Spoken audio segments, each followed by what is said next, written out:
করা মৌসুমে বেড়েছে আলু পেঁয়াজের দামও। দাম বাড়ানো হয় শাকসবজির। এবার ব্যবসায়ীরা নতুন অজুহাতে তুলেছে বৃষ্টির।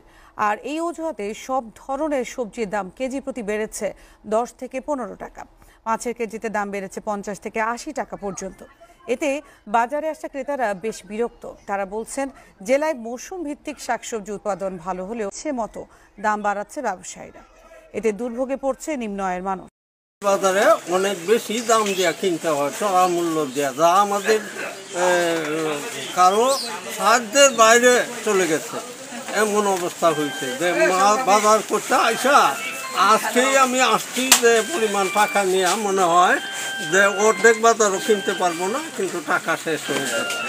এই অবস্থায় আমরা তো আমাদের আর করার কম দামে আমরা কিনতে পারি না, আমরা এই সমস্যা। অন্য অন্য বাজারে দাম কম আছে। এই বৃষ্টিতে মাল বাড়ি থেকে আমরা নাকি কম বেচতে পারবো।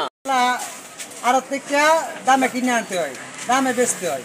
আমরা তো কমে বেচতে পারবো না। আমরা কেজিতে 10-5 টাকা লাভ দিকে বেশি। বৃষ্টির কারণে আমরা আরো তো মাছ খুব কম পাই এবং এই কারণে আমরা মাছ বাজারও বেশি দামে বেচতে হয়।